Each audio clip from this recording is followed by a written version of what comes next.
Good morning Telangana. నేను సంగప్ప. ఇవాళ పేపర్లో వచ్చినటువంటి ముఖ్యమైన వార్తలు చూసి వాటి మీద చర్చిద్దాం. అన్నింటిలో మెయిన్ బ్యానర్ నిన్న రాష్ట్రపతి వీడ్కోలు సమావేశానికి సంబంధించి రాష్ట్రపతి ప్రణబ్ ముఖర్జీకి నిన్న పార్లమెంట్ ఘనంగా వీడ్కోలు ఇచ్చింది. సుదీర్ఘకాలం పార్లమెంట్తో తనకున్నటువంటి అనుబంధాన్ని ప్రణబ్ ముఖర్జీ నిన్న గుర్తు చేసుకున్నారు. అత్యవసరమైతే తప్ప ఈ ఆర్డినెన్స్లు జారీ చేయొద్దని, చర్చల ద్వారానే శాసనాలు చేయాలని చెప్పి ప్రణబ్ ముఖర్జీ సూచించారు. చట్టసభలు చర్చించకుండా ఒకవేళ చట్టాలు చేస్తే ప్రజలకి పార్లమెంటరీ వ్యవస్థపై ఉన్నటువంటి నమ్మకం సడలుతుందని చెప్పి హెచ్చరించారు ఆయన. ఈ వార్త కూడా అన్ని పత్రికలు మెయిన్ బ్యానర్గా తీసుకున్నాయి.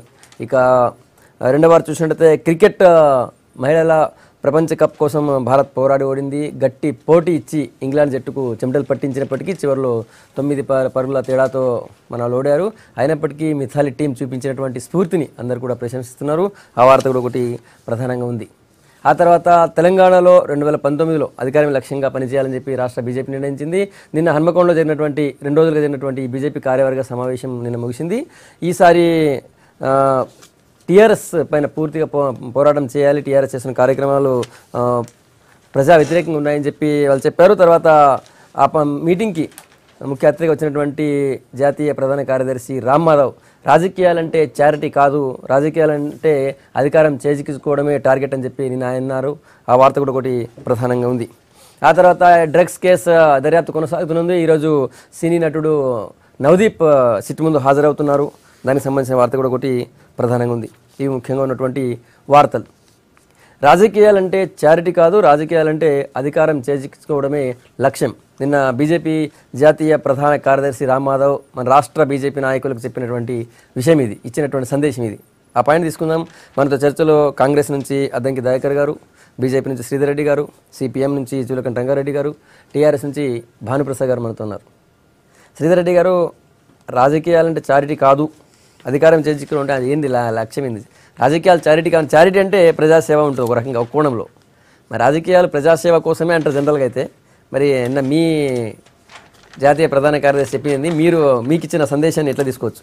అంటే రాజకీయాలు charity is a totally different aspect. Charity అంటే ఆయన ఉద్దేశం ఏంటంటే ప్రజాసేవ చేయొద్దని కాదు, ఆయన అధికారాన్ని చేజించుకోవడం అనేది ప్రజాసేవ కోసం అనే విషయాన్ని చెప్పారు. టైటిల్స్ ఏమైనా ఉండొచ్చు. ఇక్కడ చారిటీ అంటే మనం మామూలుగా ఏదన్నా ఎన్జిఓస్ లేకపోతే స్వచ్ఛంద సేవా సంస్థలు వీళ్ళు ఓన్లీ అదే లక్ష్యంగా పనిచేస్తాయి. బట్ రాజకీయాల్లో ఉన్న వాళ్ళం అధికారాన్ని చేజిక్కించుకునే లక్ష్యంగా పనిచేయాలి. అధికారం ప్రజాసేవ కోసం ఉండాలి. ఆ సమయాల్లో ఏ అడ్డదారులు దొక్కైనా అధికారం చేయించుకోవాలి, లేదా అధికారం వచ్చిన తర్వాత ఎన్ని అడ్డదారులైనా తొక్కొచ్చినటువంటి ఆలోచనతోటి అధికారాన్ని అనుభవించుకోవడం కోసము మనం అధికారంలోకి రాకూడదు, ప్రజాసేవ చేయడం కోసము అధికారంలోకి రావాలి. ఇవాళ కేంద్రంలో ఉన్నటువంటి నరేంద్ర మోడీ గారి ప్రభుత్వం అదే పనిచేస్తూ ఉంది. గత 3 సంవత్సరాలుగా ఈ వ్యవస్థను పూర్తి స్థాయిలో ఒక ట్రాన్స్ఫార్మేటివ్ ఎజెండా, అంటే ఒక పూర్తిగా పరిణామాత్మక ఎజెండాతో మనం పనిచేయాలి. సమాజంలో అనేక రకాలైనటువంటి కుళ్ళు నెలకొని ఉంది. అవినీతి అయి ఉండొచ్చు, లేకపోతే నిమ్న వర్గాల్లో భయాందోళనలు అయి ఉండొచ్చు, లేకపోతే ఆర్థిక క్రమశిక్షణ లేని తత్వం అయి ఉండొచ్చు, రాజకీయ నాయకుల్లో పెచ్చుమిరుతున్నటువంటి కుంభకోణాలు చేసే తత్వము, మేమేం చేసినా చెల్లుతుందనేటువంటి ఒక ఆలోచన విధానం అయి ఉండొచ్చు. తర్వాత దేశ ప్రయోజనాలు పనంగా పెట్టి కూడా విదేశీ శక్తులకు పనిచేసే కొన్ని శక్తులు ఈ దేశంలో ఉండటం కావచ్చు. ఎవరైతే దేశ ప్రయోజనాలకు వ్యతిరేకంగా పనిచేస్తున్నారో, రాష్ట్ర ప్రయోజనాలకు వ్యతిరేకంగా పనిచేస్తున్నారో, ఒక నిమిషం అండి, ప్రజల ప్రయోజనాలకు వ్యతిరేకంగా పనిచేస్తున్నారో వీళ్ళందరినీ మనము తుదముట్టించి ప్రజలకు నిజమైనటువంటి ప్రజాస్వామ్యంతో ఉన్నటువంటి సేవను అందించాలంటే మనం అధికారంలోకి రావాలి. కాబట్టి మీరు ఆ లక్ష్యంగా పనిచేయాలని చెప్పేసి ఒక స్పష్టమైనటువంటి దిశానిర్దేశం రామ్ మాధవ్ గారు చేశారు. అంతేగాని సేవ చేయకూడదని కాదు. అధికారమే ఉంటుంది, కాకపోతే ప్రజాసేవ అనేటువంటిది ఒకటి ఉంటుంది. ప్రజాసేవ లేకుండా అధికారం అనేది అంటే శ్రేణులకు మార్గదర్శనం చేసినప్పుడు ఏం చెప్పారంటే, మనం ఈ రాష్ట్రంలో కొన్ని ఎప్పుడు కూడా అధికారంలోకి రాలేదు. It is not about just charity. అంటే మీరేమో చారిటీ అది మనం ఆ నానుడిగా ఇప్పుడు చాలాసార్లు కేసీఆర్ కూడా ఏమన్నారు, మన చారిటీ సంస్థ నాన్న లేకపోతే మఠమా అని చెప్పి, అంత మాత్రాన మఠాలని వ్యతిరేకించినట్టు కాదు కదా. ఉద్దేశం ఏంటంటే మనం ప్రజాసేవ కోసం ఉన్నాం, కానీ జస్ట్ నాట్ ఫర్ దట్. మనం అధికారం ఉంటే ఏదైతే ప్రజాసేవలు చేస్తున్నామో, ప్రజల కోసం పోరాటం చేస్తున్నామో, వెనుకబడిన వర్గాల కోసం పోరాటం చేస్తున్నామో, లేకపోతే ప్రజా వ్యతిరేక పాలన మీద పోరాటం చేస్తున్నామో, దాన్ని అధికారంలోకి ఉంటే మనము ఒక స్వచ్ఛమైన పాలన అందించవచ్చు, మీరు రావాలని చెప్పేసి దిశానిర్దేశం చేశారు. ఓకే, మళ్ళీ వస్తుంది. దయాకర్ గారు, ఈ కామెంట్స్ మీరు చూస్తారు? భాజపా వ్యూహం అది అన్నట్టు చారిటీ కొరకు కాదు, వాళ్ళు కేవలం అధికారం కొరకే వస్తారని చెప్పకనే చెప్పారు. అంతే కదా. అట్లా కాదని చెప్పి శ్రీధర్ రెడ్డి గారు చెప్పారు. అంటే ఇప్పుడు స్టేట్మెంట్ బట్టి మాట్లాడతారు. శ్రీధర్ రెడ్డి గారు మాట్లాడిన దానికంటే దీంట్లో ఉన్నది చూడండి, హెడ్లైన్ బట్టి మాట్లాడుతారు. ఇక చూడు దీంట్లో ఆయన మీ జాతీయ ప్రధాన మీటింగ్లో కార్యదర్శి, ఉండి చాలా స్పష్టంగా ముఖ్యమైన నాయకుడు ఆయన. రాజకీయాలు వినొచ్చి మీకు క్లారిటీ ఇచ్చారు. రాజకీయాలు కర్కశంగా ఉండాలి. Politics has to be cold blooded. Of course చాలా కర్కశంగానే ఉన్నాయి, కరెక్టే. వీళ్ళ ఎజెండా క్లియర్గా ఉంది. కానీ భారత రాజ్యాంగంలో ప్రజాస్వామ్యంలో రాజకీయ పార్టీలు ఎట్లా ఉండాలనే దానికి ఒక చాప్టర్ ఉంది. అది రామ్ మాధవ్ కానీ మా శ్రీధర్ కానీ ఇంకెవరైనా కానీ చదువుకుంటే మంచిది. ప్రజాస్వామ్యపు పార్టీలను ప్రజలు గుర్తిస్తేనే రాజకీయాలకు వస్తాయి. అంటే ఒక రాజకీయ పార్టీ రిజిస్టర్ అయిన తర్వాత పార్టీ ఓట్లను బట్టి మాత్రమే నీ మనుగడ కానీ నీ యొక్క కన్సిస్టెన్సీ అనేది తెలుస్తుంది. ఇక్కడ సేవ లక్ష్యంగా ప్రభుత్వాలు ఏర్పడతాయి. అది రాజరికమైన, నియంతృత్వమైన, లేదంటే ఇంకే ఫామ్ ఆఫ్ ఉన్న డెమోక్రసీ అయినా. కేవలం అధికారమే లక్ష్యంగా చూసేది కేవలం డిక్టేటర్సే. ఎక్కడైనా సరే రాజ్యాన్ని చేజిక్కించుకోవాలని ఒక ఎత్తుగడలు వ్యూహాలతో పోయేది మాత్రం పూర్తి డిక్టోరియల్ పాలిటిక్స్లో ఉంటుంది తప్పితే మరో రాజకీయాల్లో ఉండవు. మేమైతే కాంగ్రెస్ పార్టీ చారిటీని అంటాం. చారిటీ కొరకు ఏమైనా మనం ప్రజల కొరకు చేయాలి. ప్రజలు వాళ్ళ ఓటు వేసి మనల్ని గెలిపించడం ద్వారా వచ్చిన అధికారాన్ని మళ్ళీ ప్రజలకే పునరంకితం చేయడం చర్చగా ఉంటుంది తప్పితే అధికారం వచ్చిన తర్వాత మీరన్న పాయింట్ ఇప్పుడు అధికారం రావట్లేదా వాళ్ళకి. అందుకనే నాకు అనిపించింది ఏంటంటే అప్పుడప్పుడు అధికారం వచ్చినప్పుడు వీళ్ళు చేసేది ఇది కాబట్టి ప్రజలు వీళ్ళని ప్రతిసారి తిరస్కరించే ప్రయత్నం చేస్తారు. ఇప్పుడు ఎందుకంటే జిఎస్టీ కావచ్చు, డిమానిటైజేషన్ కావచ్చు, ప్రతి అంశంలో వాళ్ళు ప్రజల్ని పీడించే వైపే ఉన్నారు కాబట్టి వాళ్ళకు అధికారం లక్ష్యం తప్పితే సేవ కాదు. వాళ్ళ నుంచి వచ్చే లాభాలు ఎట్లా వస్తాయి, ప్రజల నుంచి పన్నులు ఎట్లా కట్టించుకోవాలి, ప్రజల వద్ద ఉన్న డబ్బును తమ వ్యాపారం కొరకు ఎట్లా వినియోగించుకోవాలి. భారతదేశం ఒక వ్యాపారం అన్నట్టు దాంట్లో ప్రజలు వాళ్ళకు వినియోగదారులుగా కనపడుతున్నారు. ప్రభుత్వానికి లాభాలు ఆర్జించే ఒక వనరుగా మాత్రమే కనపడుతున్నారు తప్పితే సేవ కొరకు కాదు. చారిటీ ఇంకొకరు చేస్తారు. చారిటీ XYZ ఇప్పుడు మదర్ తెరీసా ఫౌండేషన్ చేస్తుంది, ఇంకో ఫౌండేషన్ చేస్తుంది. కాబట్టి ఇట్లాంటి చారిటీలు వాళ్ళు చూసుకుంటారు. మేము అది కాదు, మేము కేవలం రాజకీయాలు చేస్తాం, అధికారం చెలాయిస్తామనే ఎత్తుగడ భాజపా భవిష్యత్ రూపానికి మాత్రం కంపల్సరీ కొలాప్స్ అవుతుంది. రంగారెడ్డి గారు మీకేమనిపిస్తుంది? ఇప్పుడు రాజకీయ వ్యవస్థ అంటే చారిటీ ద్వారా మాత్రమే, సేవ చేయటం ద్వారా మాత్రమే, ప్రజలకు అంకిత భావంతో నిజాయితీగా పనిచేయటం ద్వారా మాత్రమే ఏ పార్టీ అయినా కూడా అధికారంలోకి రావాలని చెప్పి ఆశించాలి. కానీ రాను ఏంటంటే చారిటీ అనేటువంటిది వాళ్ళ పార్టీకి వాళ్లకు మాత్రమే ఉపయోగపడే, ప్రజలకు కాదు, ప్రజలకు, సమాజానికి, దేశానికి ఉపయోగపడే పద్ధతిలో కాకుండా కేవలం వాళ్ళ సొంతానికి లేకపోతే వాళ్ళ కుటుంబాలకు, తమ పార్టీకో ఉపయోగపడే పద్ధతుల్లోనే ఆ రకమైనటువంటి ఏంటంటే ఈ పార్టీలు పనిచేయటం అనేది జరుగుతూ ఉన్నది. ఇలా బీజేపీ నాయకుడు ఆ మాట అన్నాడంటే కేవలం ఏదో ప్రజలకు సేవ చేయటం కొరకు కాదయా, మన ఊరికనే పనిచేయటం కొరకు కాదు, మనం అధికారంలోకి రావాలి. అధికారంలోకి రావాలంటే మనం ఏ రకమైనటువంటి ఎత్తుగడలు అవలంబించాలి, ప్రజల్ని ఎట్లా మభ్యపెట్టాలి, తర్వాత ఏ పార్టీల వాళ్ళని లాక్కోవాలి, తర్వాత ఎవరిని దారిలోకి తెచ్చుకోవాలి అనేటువంటి ఒక ఎత్తుగడలు, ఆ రాజకీయ ఎత్తుగడల ద్వారా తర్వాత కార్పొరేట్ సంస్థలు అందించేటువంటి డబ్బులు, తర్వాత ఏంటంటే దేవుళ్ళని ఉపయోగించి, సెంటిమెంట్ని ఉపయోగించి, మతాలను ఉపయోగించి ఈ రకంగా రకరకాల ఎత్తుగడలతోటి ఏంటంటే అప్పటికప్పుడు ఏంటంటే వాళ్ళు కన్సల్టెన్సీని పెట్టుకుంటారు. మేము అధికారంలోకి రావాలంటే మేము ఏమేమి ఎత్తుగడలు వేయాలి, మా పార్టీ తొందరగా అధికారంలోకి రావడానికి మీరు సలహా చెప్పండి అని కన్సల్టెన్సీలు పెట్టుకొని గుజరాత్లో కానీ వినండి, అదే నేను అన్ని పార్టీలు అంటున్నా. ఇప్పుడు ముఖ్యంగా కొన్ని రాజకీయ పార్టీలు, అన్ని పార్టీలు అంటే ముఖ్యమైనటువంటి బూర్జువా పార్టీలు, వాళ్ళు ఏంటంటే అధికారంలో రావటం అనేది ధ్యేయంగా పెట్టుకొని ఆ రకమైనటువంటి ప్రజల్ని తాత్కాలికంగా మభ్యపెట్టి ప్రజలకేమో 100 రూపాయల 1000 రూపాయల స్కీములు ఏంటంటే వాళ్ళ ముఖాన కొట్టేసి అధికారంలోకి వచ్చినాక 100,000 వేల లక్షల కోట్ల స్కీములేమో వాళ్ళు కాజేసే కార్యక్రమం ఉంది. ఇది వాళ్ళ ఎజెండా. ఇలా బీజేపీ ఏ మాటలు చెప్పినా కూడా ఇలా దేశం మొత్తంలో వాళ్ళ అధికారంలోకి వచ్చినాక ఏం చేస్తున్నారు, ఏ రాష్ట్రంలో ఎవరిని, ఏ పార్టీ వాళ్ళని మన పార్టీలో చేర్చుకుందాం, ఎవరు లొంగకపోతే వాళ్ళని ఎట్లా లొంగ తీసుకుందాం, ఏ రకంగా ఒత్తిడి తీసుకొద్దాం, సెంటిమెంట్లు, మతపరమైన సెంటిమెంట్లు,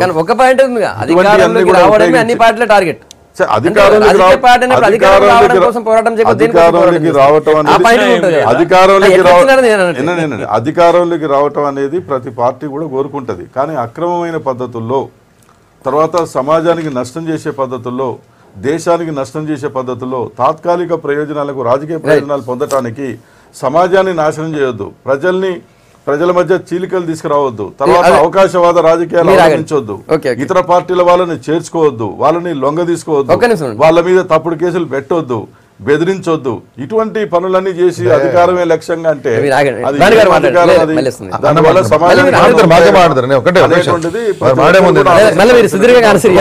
సుదీర్ఘ ఆన్సర్ ఇట్లే. నేనేమంటున్నా అంటే హెడ్డింగ్లు చూసి మాట్లాడే రాజకీయాలు ఎక్కువైపోయినాయి. మీరు లోపల చదవమని రామారావు గారిని శ్రీరెడ్డి చదవమని మా మిత్రుడు చెప్పిండు కదా, మీరు లోపల చదవండి. రాజకీయంలో మనం అధికారాన్ని చేజిక్కించుకొని ఉన్నామని చెప్పాను, కానీ అధికారం ప్రజలకు మరింత మంచిగా సేవ చేయడానికి కావాలి.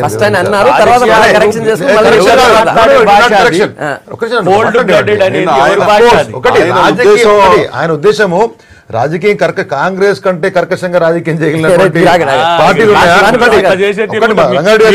ఒక సమాధానం చెప్తుందంటే రంగారెడ్డి గారు ఒకటి ఆయన చాలా క్లియర్ గా చెప్పారు, మతాన్ని రాజకీయాన్ని వాడుకోవడానికి లేదా మతం పేరుతోటే రాజకీయాలు చేసే వాళ్ళని సంబంధించడానికి ఎవరినున్నా ఒప్పుకునే ప్రసక్తి లేదు, వాళ్ళ మీద పోరాటం చేస్తామని చెప్పారు. కానీ రంగారెడ్డి గారు మీరేం చెప్తున్నారంటే చేయొచ్చు అంటే రాజకీయ పార్టీలను చంపి రాజకీయంలోకి రావచ్చు, లేకపోతే బీజేపీ పర్లా ఉన్నా కానీ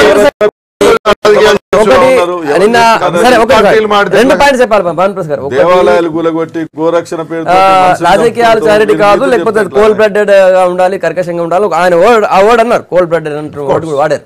తర్వాత రాష్ట్ర అధ్యక్షుడు లక్ష్మణ్ గారు మాట్లాడుతూ మొత్తం టీఆర్ఎస్ ప్రభుత్వంలో ప్రజలందరూ చాలా ఇబ్బంది పడుతున్నారు, రైతులకు సుఖం లేదు, నిరుద్యోగులకు ఉద్యోగాలు లేవని చెప్పి మీ పార్టీ పైన కూడా చాలా ఫైర్ అయినారు. ఎట్లా చూస్తారు? ఇక్కడ రెండు అంశాలని చూడాల్సినటువంటిది ఉన్నది. ఒకటేమో మీరు అడిగినటువంటి మొదటి అంశం ఏంటంటే కోల్డ్ బ్లడెడ్గా చేయాలి రాజకీయం అంటే, మరి అది ఆ పదాన్ని ఏ విధంగా ఒక జాతీయ స్థాయి నాయకులుగా చెప్పేటువంటి వారు వాడారో నాకు తెలియదు, కానీ బట్ రాజకీయాల్లో కోల్డ్ బ్లడెడ్గా చేయటం అనేటువంటిది చాలా అంటే అది ఊహించినటువంటి పదం. పదం ఊహించినట్టు అటువంటిది అది అని చెప్పడం అనేది, మా ఎజెండా అది అని చెప్పడం అనేటువంటిది ఎవరు ఊహించలేనటువంటి ఇది. రెండవది రాజకీయాలు అనేటువంటిది చారిటీ కొరకు కాదు అనేటువంటిది కూడా అంతే అభ్యంతరకరమైనటువంటి పదం.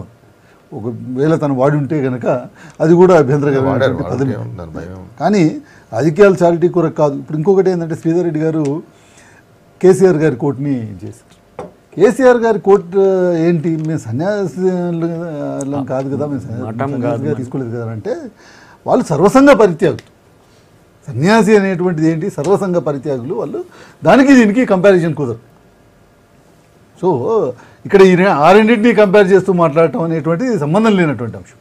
వీళ్ళు కూడా సన్యాసులే కదా అని అనుకుంటున్నాను. మోడీ గారు కానీ సన్యాసిగా అని అంటే మన హిందూ ఇదిలో సన్యాసిగా ఉన్నటువంటి వ్యక్తి అన్నింటినీ త్యజించి ఎక్కడో పోయి అంటే జనంలో కూడా ఉండకుండా పోయి ఎక్కడికో పోయి చేసుకునేటువంటి వాళ్ళని సన్యాసిగా చేస్తారు. కానీ ఇక్కడ మా రాజకీయ నాయకుడు అనేవాడు జనం మధ్యలో ఉండాలి, జనం సమస్యల పట్ల మీదితో ఉండాలి, జనం చుట్టూ ఉండి జనం సమస్యల్ని అర్థం చేసుకుని జనం సమస్యల్ని పరిష్కరించే వ్యక్తి రాజకీయ నాయకుడు. అది అక్కడ రెండింటికి కంపారిజన్ అనేటువంటిది కుదరదు. ఈ రెండింటికి చాలా భిన్నమైనటువంటి సబ్జెక్ట్. దీనికి దానికి కంపారిజన్ ఎట్లా అవుతుంది? ఒక కోల్డ్ బ్లడెడ్ రాజకీయాలు చేయాలి అని అంటే సరే చేయొచ్చు, ఎవరి ప్రయత్నం వాళ్ళు చేయొచ్చు. కానీ ప్రజలు ఈరోజు ఇది యూపీలో ఉన్న ప్రజలు, బీహార్లో ఉన్నటువంటి ప్రజలకి, తెలంగాణలో ఉన్నటువంటి ప్రజలకి చాలా వ్యత్యాసం. వాళ్ళు ఉత్తానే మోసపోతారంటే మీ ఉద్దేశంలో నాకు అర్థం కాదు. ఇక్కడ ఉన్నటువంటి ప్రజలకు చాలా వ్యత్యాసం. రాజకీయ చైతన్యవంతులు, తెలంగాణ ప్రజలు రాజకీయ చైతన్యవంతులు. ఈ తెలంగాణలో ఎన్నో ఉద్యమాలు, రకరకాలైనటువంటి ఉద్యమాలు నడిపిన ఉద్యమం నడిపినటువంటి చరిత్ర తెలంగాణ ప్రజలకు. కాబట్టి ఇక్కడ వచ్చి మేము చారిటీ కాదు, మేము కోల్డ్ బ్లడెడ్ రాజకీయాలు చేస్తాం,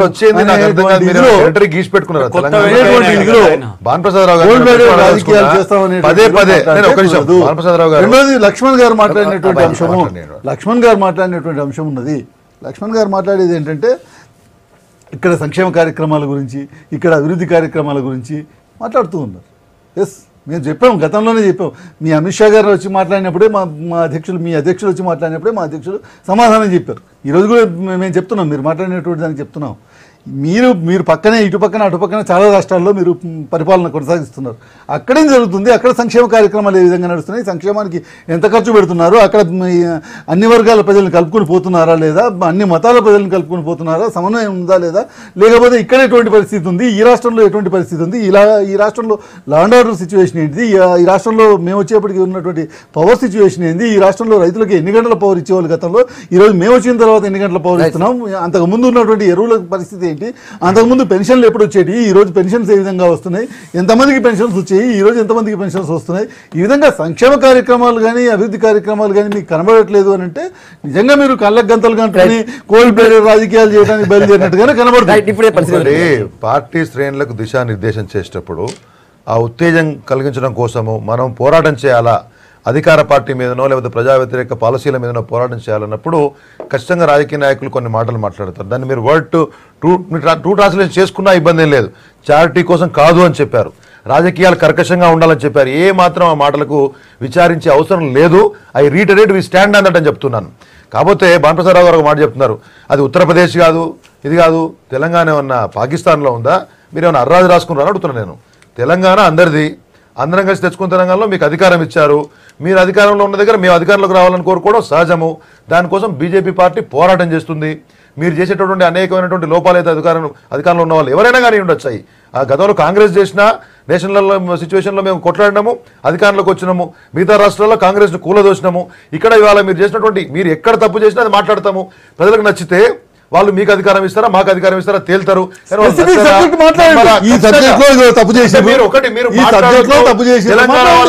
తెలంగాణ వాళ్ళు మోసపోయేటటువంటి మామూలు వ్యక్తుల అమాయకులని మీరు అనుకుంటారు అనుకోవాలని. ఒక నిమిషం నేనేం తప్పనట్లే. తెలంగాణలో మా ఇష్టం ఉన్నట్టు మేము చెప్పి చేసిన వాగ్దానం మర్చిపోయి ఏం చేస్తే అది నడుస్తుంది అనేటువంటి ఆలోచన ఉన్నటువంటి అత్యంత అమాయకులని మీరు అనుకుంటున్నారని చెప్తున్నాను. అటువంటి పరిస్థితి ఉంటే ఊరుకునే ప్రసక్తి లేదు. దాని గురించి పోరాటం చేస్తున్నాను చెప్తున్నారు. చాలా మంది అంటున్నారు ఇక్కడ ఎన్నికల్లో ఓటేసింది కదా. ఎన్నికల్లో ఓటేసినప్పుడు ఆ ఎన్నికల వరకు ఉంటది, ఆ తర్వాత వేరే తీరు ఉంటుంది. దానికి దీనికి సంబంధం అది రాష్ట్రపతి ఎన్నికల కూడా రాష్ట్రపతి ఎన్నికల గురించి మేము ప్రస్తావించలేదు. ఎవరైనా అంటే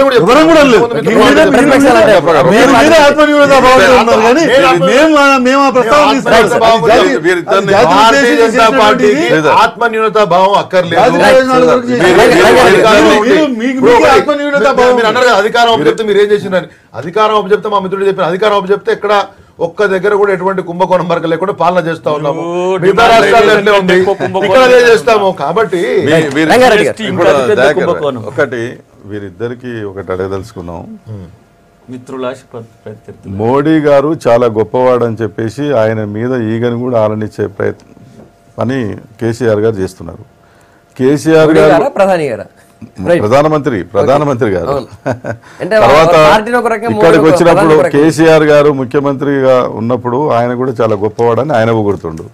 ప్రధానమంత్రి గొప్పవాడని ముఖ్యమంత్రి అన్నాక ముఖ్యమంత్రి గొప్పవాడని ప్రధానమంత్రి అన్న తర్వాత ఇక్కడ బీజేపీ ఏంది టీఆర్ఎస్ మీ ఇద్దరు ఎజెండా ఒకటి అనేది అర్థమైంది. ప్రజల్ని ఎందుకు మీరు కన్ఫ్యూజ్ చేస్తారు? తెలంగాణ ప్రజలు పిచ్చి ఇవాళ రాష్ట్రపతి నోట్ల రద్దు విషయంలో కానీ తర్వాత ఏంటంటే జిఎస్టీ విషయంలో కానీ మీ ఎజెండా ఒకటే, రెండు పార్టీల ఎజెండా ఒకటే అయినప్పుడు మీరు ఎట్లా ఎదుగుతారు? ప్రజలు ఏమైనా పిచ్చోళ్ళ? ఇప్పుడు ప్రధానమంత్రిగా గతంలో ఉన్నటువంటి ప్రధానమంత్రుల సమయంలో వచ్చినటువంటి స్కామ్లు ఈరోజు ఈ 3 సంవత్సరాల్లో ఎటువంటి స్కాము రాలేదు, ఎటువంటిది రాలేదు అని మాట్లాడిన మాట వాస్తవం. మేము ఈ రోజుకి ఆ మాటకే కట్టుబడి ఉన్నాం. పార్టీగా మేము ఈ రోజుకి ఆ మాటకే కట్టుబడి ఉన్నాం. గత 3 సంవత్సరాలుగా ఈ దేశంలో ఎటువంటి స్కాము ముందుకు రాలేదు, ప్రజలు స్కామ్లను ఫేస్ చేయలేదు ఆయన చేయకపోతే అనేటువంటి మేము చెప్పేది ఏంటంటే మేము మా ఇది ఎంతవరకు అంటే అంతవరకు మాత్రమే. మేము ఆయన ప్రశంసించింది కానీ ఆయన ఇది చేసింది కానీ అంతవరకు మాత్రమే. ఇక జిఎస్టీని సమర్థించిన కేరళ ముఖ్యమంత్రి గారు కూడా సమర్థించారు. ఎక్కడ కేరళ ముఖ్యమంత్రి గారు కూడా పాస్ చేసారు. లేదు పాస్ చేసారు, బిల్లు పాస్ చేసారు. మీకు తెలియకపోతే నేనేం చేయలేను కానీ తెలియదని మీరంటే నేననే మరి మీరు లేదు అని అంటే నేనేం చెప్పను. లేదు ఖచ్చితంగా గవర్నమెంట్ ప్రధానమైన అంశాలు అనేక అంశాలని ఒకటి ఇప్పుడు మేము కర్కశమైన రాజకీయాలు చేసి ఉంటే ఇవాళ ఇన్ని పార్టీలు 45 నేషనల్ లెవెల్లో రిజిస్టర్డ్ పార్టీలు దాదాపు 2000 పైచిలకి పార్టీలు వచ్చి అధికారాన్ని చేజిక్కించుకునే ప్రయత్నం జరగకుంటుండే. పార్టీలు రాకుండా అడ్డుకుంటున్నారు ఇప్పుడు.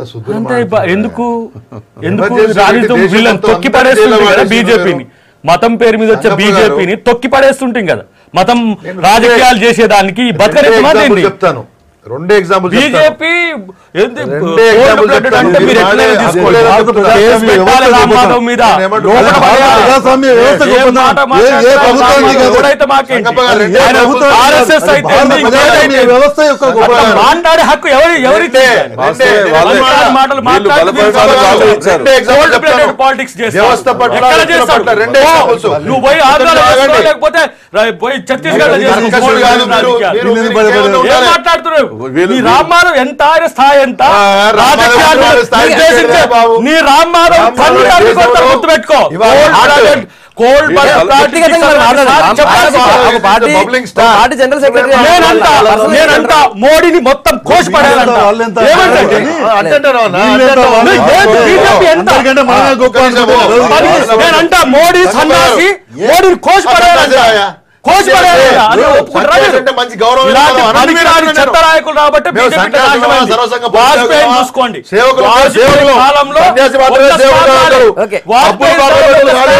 ఇప్పుడు ఒక పెద్ద అంటాము, ఈ విధంగా మాట్లాడుతుంటే మాట్లాడుకోమని. సన్యాసి కూడా రాదులే ఆయన. సన్యాసి కూడా రాదు. టైగర్ గారు, టైగర్ గారు. రెండే విషయాలు. కానీ ఇలాంటి మాటలు మాట్లాడుకునేటట్టు చర్చలు అయితే చదువుకున్న వాళ్ళలాగా శాస్త్రీయంగా డిస్కస్ చేద్దాం చెప్తున్నా. నీ కర్కశత్వానికి రెండో ఉదాహరణ చెప్తున్నా. వ్యవస్థ పట్ల, వ్యక్తుల పట్ల.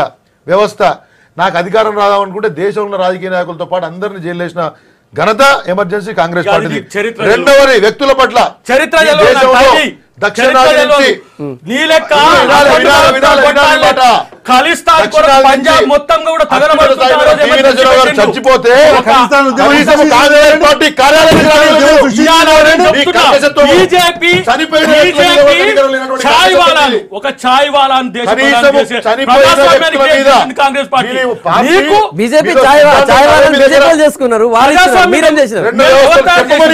నువ్వా చెప్పు. నీ ప్రజాస్వామ్యం ఎవరు చేసినారు? ఆ పార్టీ ఎవరు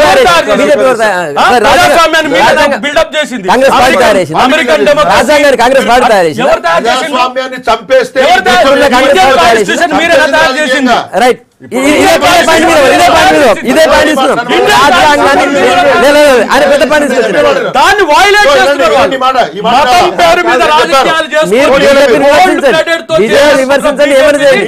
రాజ్యాంగం మేమే తయారు చేయాలి. బొంద పెడతారు రేపు వచ్చే సంగప్ప గారు, ఇష్టానుసారంగా మాట్లాడుతూ ఇష్టం వచ్చిన రాజకీయాలు వినాల్సిన అవసరం లేదు. నేను రెండే పాయింట్లు చెప్పిన. ఒక వ్యవస్థల కర్కశత్వం అంటే ఎమర్జెన్సీ తోటి దేశంలో ఉన్న రాజకీయ ఎమర్జెన్సీ గురించి చర్చిద్దాం. నెక్స్ట్ పెట్టండి. రెండు ఎమర్జెన్సీ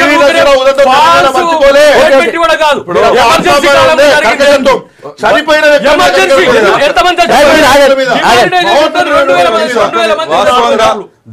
దయాకర్ మిత్రుడు దయాకర్ గారు చెప్పింది వాస్తవం. ఎందుకంటే బీజేపీ బలపడటానికి, వాళ్ళ అధికారంలోకి రావడానికి వినండి, వాళ్ళ యొక్క వైఫల్యాలు, తర్వాత ఏంటంటే వాళ్ళు అనేక విషయాల్లో వాళ్ళని మతపరమైనటువంటి విషయాల్లో మెతగా వ్యవహరించడం కానీ పివి నరసింహారావు గారి దగ్గర నుంచి పివి నరసింహారావు గారు రాష్ట్రపతి ఎన్నికలు వేరు, రాష్ట్రపతి ఎన్నికలు వేరు,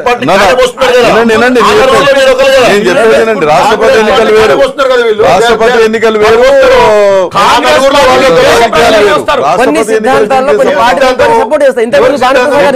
పార్టీ విధానం సిద్ధాంతం వీళ్ళ సిద్ధాంతం లేని సిద్ధాంతం.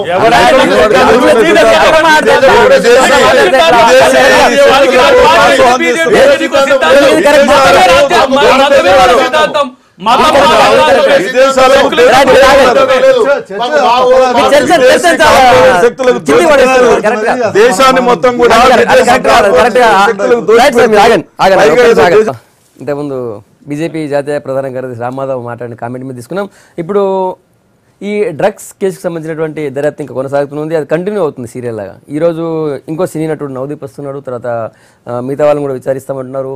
తర్వాత మొన్న వచ్చినటువంటి జాక్ అనే ఇంకో నిందితుడు ఇచ్చినటువంటి ఇన్ఫర్మేషన్ బట్టి ఇంకో 15-16 మంది కూడా నోటీసులు ఇస్తారన్నటువంటి వార్తలు కూడా వస్తున్నాయి. భానుప్రసాద్ ఇప్పుడు ఏం జరిగే అవకాశం ఉంటుంది? నిజంగా వీళ్ళందరికీ ఎవరికి శిక్షలు పడతాయి, వీళ్ళందరికీ శిక్షలు పడతాయా, లేకపోతే ఎవరిని అంతా సినిమా వాళ్ళని విచారిస్తున్నారు, వేరే వాళ్ళని వదిలేస్తున్నట్టుగా విమర్శ కూడా మీ మీద ఉంది? సినిమా వాళ్ళనే ఇది చేస్తున్నారు లేకపోతే వేరే వాళ్ళని వదిలేస్తున్నారు అనేటువంటిది అది సరైనది కాదు. ఒక మూలాలకు వెళ్ళేటువంటి ప్రయత్నం చేస్తున్నారు. దాంట్లో ఇప్పుడు ఆల్రెడీ ఫస్ట్ అసలు పెడ్లర్స్ని పట్టుకున్నారు. పెడ్లర్స్ని పట్టుకున్న తర్వాత దాని తర్వాత కొంతమంది ఎవరెవరి ద్వారా సప్లై జరిగి సినిమా ఇండస్ట్రీకి ఎవరి ద్వారా సప్లై జరుగుతుంది అనేటువంటి దాని మీద స్టడీ చేస్తున్నారు. అది అయిపోయిన తర్వాత ఇతర ఇండస్ట్రీస్కి ఇప్పుడు స్కూల్స్కి సంబంధించినటువంటి ఓనర్స్ కూడా కొంతమందికి నోటీసులు ఇవ్వడం జరిగింది. అదేవిధంగా అంటే ఇక్కడ ఒకటి ఏంటంటే హైదరాబాద్లో అసలు డ్రగ్స్ ఏ విధంగా ఎంటర్ అవుతున్నాయి, దాన్ని ఏ విధంగా అడ్డుకట్ట వేయాల్సినటువంటి దాని మీద ఒక సంపూర్ణమైనటువంటి అవగాహన రావాలనేటువంటి దాని మీద ఒక ప్రయత్నం చేస్తున్నారు. గతంలో ఎప్పుడు ఈ ప్రయత్నం జరగలేదు. మనం ఎప్పుడైనా కూడా ఒక ప్రయత్నం జరుగుతున్నప్పుడు దాన్ని అప్రిషియేట్ చేయాలి, వాళ్ళకి ఇంకా కొద్దిగా ధైర్యం ఇచ్చేటువంటి ఇది ఉండాలి. కానీ దాంట్లో మనం వెంట్రుకలు పీకడం ఇది పీకడం గుడి మీద వెంట్రుకలు పీకడం మొదలుపెట్టినట్టయితే ఎప్పటికీ ఆ సమస్య పరిష్కారం కానటువంటి. ఈరోజు డెఫినెట్గా గత 10 రోజులుగా హైదరాబాద్లో ఎవరైనా డ్రగ్స్ విషయంలో ఆలోచించడానికి కూడా భయపడేటువంటి పరిస్థితి ఈరోజు క్రియేట్ అయింది. అదేవిధంగా ఈరోజు పబ్లలో కానీ లేకపోతే ఈ హుక్కా సెంటర్స్ అన్ని క్లోజ్ చేయడం జరిగింది. ఏవైతే హుక్కా సెంటర్స్లో గత కొంతకాలంగా ఒక బ్రీడింగ్ సెంటర్స్గా మారినాయో వాటన్నిటి కూడా మొత్తం క్లోజ్ చేయడం జరిగింది. అదేవిధంగా ఈరోజు పబ్ల విషయంలో కూడా స్ట్రింజెంట్గా నేను అందరు ఓనర్స్ని తీసుకుని వాళ్ళందరినీ కూడా మీటింగ్ పెట్టి వాళ్ళందరితో కూడా ఇది చేయడం జరిగింది.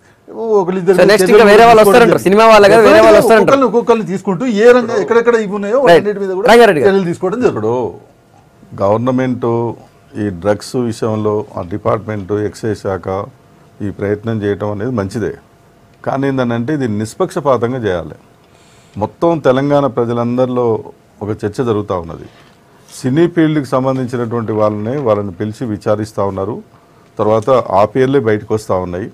కానీ ఇంకా అనేక మంది ప్రముఖులు అయినటువంటి వాళ్ళ పిల్లలు కానీ తర్వాత రాజకీయ పార్టీల నాయకుల్లో ఉన్నటువంటి పిల్లలు కానీ చాలామంది ఈ డ్రగ్స్ బానిసలైందనంటే తీసుకుంటున్నటువంటి పరిస్థితి అందరికీ తెలుసు.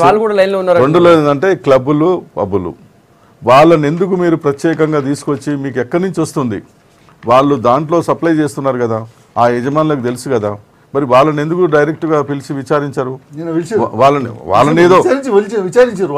వాళ్ళని సంఘపరంగా పిలిచి ఒక అసోసియేషన్ ఒక్కరితో మాట్లాడటం ఏంది, వీళ్ళని విడివిడిగా పిలిచి మాట్లాడటం ఏంది, వాళ్ళని ఒక్కరితో మాట్లాడటం ఏంది?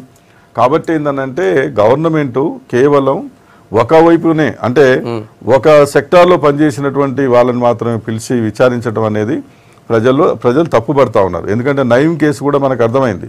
నయీం కేసులో రాజకీయ నాయకులు, ఎమ్మెల్సీలు, ఎమ్మెల్యేలు, మినిస్టర్లకు కూడా సంబంధాలు ఉన్నాయంటే ఆ పేర్లు ఒక్కటి కూడా బయటికి రాకుండా కేవలం 4-5 పోలీస్ ఆఫీసర్ల మీద చర్య తీసుకొని వదిలేశారు.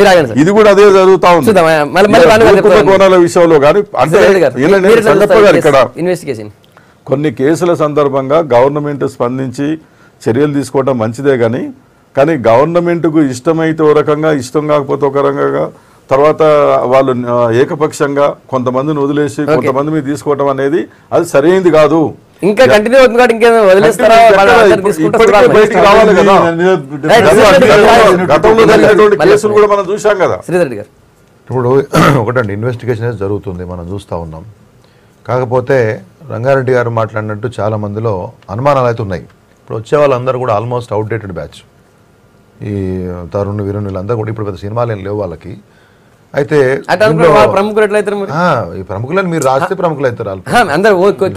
కొంతమందిని అంటే ఎవరైనా ప్రముఖులు చేస్తారు అంటే ఇప్పుడు మేము మాడకూడదు అట్లా. కానీ ఇప్పుడు చాలామంది ఇప్పుడు లైమ్ లైట్లో ఉన్నటువంటి హీరోలు వాళ్ళ కుటుంబాలు కూడా ఉన్నాయని చెప్పేసి పెద్ద ఎత్తున కథనాలు వచ్చినప్పుడు అధికార పార్టీలో ఉన్న ప్రముఖులకు సన్నిహితంగా ఉన్న వాళ్ళకు ఏమాత్రం నోటీసులు పోవట్లేదు. చాలా సినిమాలు చూసినాం. చాలా సినిమాల్లో ఏంటంటే వాళ్ళే చూపెట్టారు, వాళ్ళు తీసిన సినిమాలు ఎవరైతే ఎప్పుడైతే లైమ్ లైట్ నుంచి పోతారో నేనేది మనం చాలా సినిమాల్లో కూడా చూసినాం, వాళ్ళు తీసిన సినిమాలే. చాలా సినిమాల్లో వాళ్ళు ఎవరైతే లైమ్ లైట్ నుంచి పోతారో వాళ్ళే దానికి అలవాటు పడతారు అనేటువంటి విషయం కూడా మనం చాలా సార్లు లైమ్ లైట్ లో ఉన్నటువంటి వాళ్ళకంటే కూడా లైమ్ లైట్ లో మీరు దాన్ని వేరే రకంగా పర్సీవ్ చేశారు. నా ఉద్దేశం ఏంటంటే లైమ్ లైట్లో ఉన్నప్పుడు మితిమీరిన అహంకారంతో స్టార్ట్ చేసి దాంతో అసలు విషయం మర్చిపోయి అధపాతాలకు దిగజారి ఇంకా దిగజారేటువంటి కార్యక్రమం అది లైమ్ లో ఉన్నప్పుడే స్టార్ట్ అవుతుంది. ఇది అయినప్పుడు స్టార్ట్ కాదు. అదే లాంటి సినిమా చూస్తే మీకు అర్థమైపోద్ది. కాబట్టి మేము ఒకటే కోరేది ఇక్కడ ఇంకా కఠినంగా ఇంకా నిష్పక్షపాతంగా దీనిలో విచారణ జరగాల. అదే సమయంలో మన దగ్గర వ్యవస్థలలో కొన్ని లోపాలు ఏంటంటే ఇటువంటి కార్యక్రమాలను అడ్డం పెట్టుకొని న్యాయంగా వ్యాపారాలు చేసుకుంటే కూడా అధికారులు కొన్నిసార్లు వేధించే అవకాశం ఉంది. ఆ రకమైనటువంటి దందాకు తెరలేకుండా చూడాలి. డ్రగ్స్ సంబంధించి న్యాయంగా వ్యాపారం చేసుకునే వ్యాపారం ఉంటుంది. డ్రగ్స్ సంబంధించి కాదు నేను చెప్పేది. డ్రగ్స్ అని అంటే ఇప్పుడు పబ్స్ అంటే ఒకటి మొత్తం పబ్లు మనం గవర్నమెంట్ లైసెన్స్లు ఇచ్చిందండి, బార్లకు లైసెన్స్ ఇచ్చింది, రెస్టారెంట్లకు లైసెన్స్ ఇచ్చింది. ఈ పేరుతోటి న్యాయంగా పనిచేసుకునే కొంతమంది ఉంటారు, వాళ్ళు కూడా అన్యాయం చేసేటువంటి పరిస్థితి ఉండొద్దని చెప్పి కోరుతున్నారు. ఫాస్ట్ ఫార్వర్డ్ లో చెప్తే విమర్శలు నేను చేయాల్సిన అవసరం లేదు, చేస్తాం. ఎంక్వైరీ ప్రాసెస్ ని వేగవంతం చేయాలి. ఫస్ట్ ఒక 20-30 టీంలను పెట్టండి. ఎంతమంది ఉండరో 140నో 150నో అన్నారు. ఇంకా వీళ్ళు చెప్పిన దాని ప్రకారం చూస్తే ఇంకా పెరిగితే ఈ ప్రాసెస్ సీరియస్గా కావాలి. రెండవది ఏంది, కెల్విన్కి సరఫరా చేసేటోడు ఎవడు, కెల్విన్కి సరఫరా చేసేటోళ్ళు ఎవరనేది ఒకటి ఆలోచించుకోవాల్సిన అవసరం ఉంది. మూలాల్ని మనం తవ్వకుండా ఎడిక్టెడ్ అని అసలు వాడిని కౌన్సిలింగ్ సెంటర్కి పంపించాలి. ఎవడైతే ఎడిక్టెడ్ ఉంటో వీడు పీనలైజ్ అవ్వడానికి కూడా చట్టంలో చాలా తక్కువ శిక్షలు ఉన్నాయి. ఎందుకు, కేవలం మానవతా దృక్పథంతోనే చట్టాలు తయారు చేయబడ్డాయి కాబట్టి వాటికి ఉండదు. కానీ ఎవడైతే సప్లయర్ ఉన్నాడో, ఎక్కడి నుంచి సప్లై ఉందో, ఎట్లా వస్తుందో దాన్ని నిరోధించకపోతే ఇది మళ్ళీ ఒక నెల రోజుల మీరు కేవలం అడిక్ట్ అయిన వాళ్ళు పట్టుకుంటారు, కానీ ఎవరు సప్లై చేస్తారో వాళ్ళు కెల్విన్ తప్ప ఎవరిని పట్టుకోలేదని. డెఫినెట్ మీరు ఇక్కడ చూసినట్టయితే ఇక్కడ ఎవరు కూడా అడిక్ట్ అయినటువంటి వాళ్ళు పిల్లలు ఉన్నారు, లేకపోతే ఇతర చాలామంది సమాజం చాలా వర్గాలకు సంబంధించి ఇంతకుముందు రంగారెడ్డి గారు చెప్పినట్టుగా అది రాజకీయ నాయకుల పిల్లలు ఉండొచ్చు, అది ఇంకోరు ఉండొచ్చు, ఎవరైనా ఉండొచ్చు, వాళ్ళు అడిక్ట్ అయినటువంటి వాళ్ళు. కానీ ఇప్పుడు ఎవరినైతే ఇంటరాగేట్ చేస్తున్నారో కెల్విన్ దగ్గర నుంచి ఆ ఎడిక్ట్ అయినటువంటి వాళ్ళ దగ్గర మధ్యలో ఉన్నటువంటి వాళ్ళని వాళ్ళ అనుమానం, వీళ్ళ ద్వారా అక్కడికి రీచ్ అవుతుంది అనేటువంటి అనుమానాన్ని వాళ్ళు వ్యక్తం చేస్తున్నారు. అది ఒక అంశం, అది దాని మీద చేస్తున్నారు. దాని మీద కెల్విన్ జీషాన్ని ఇంటరాగేట్ చేస్తూనే ఉన్నారు. నిన్న మొన్న కూడా కొన్ని పట్టుకున్నటువంటివి మనం చూసాం. ఈ 2-3 రోజుల్లో ఎక్కడెక్కడి నుంచో హైదరాబాద్ సిటీలోకి ఎంటర్ అవుతున్న వాటిని కూడా పట్టుకున్నారు. అది కెల్విన్ జీషాన్ని ఇంటరాగేట్ చేయడం ద్వారా వచ్చినటువంటి ఇన్ఫర్మేషన్ ద్వారానే వాళ్ళు పట్టుకున్నారు. ఈరోజు వచ్చేటువంటి హైదరాబాద్లోకి ఎంటర్ అవుతున్నటువంటి పెద్ద ఎత్తున వచ్చినటువంటి వాటిని కూడా పట్టుకున్నారు.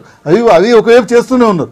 రెండోది ఏంటంటే ఈ కొంతమంది వ్యక్తులు సొసైటీలో ఉన్నటువంటి వాళ్ళు డ్రగ్ తీసుకోవడం అనేటువంటిది కాకుండా కొంతమందికి సప్లై చేస్తున్నారు అనేటువంటి అనుమానాలు కూడా ఈ రోజు వాళ్ళ మీద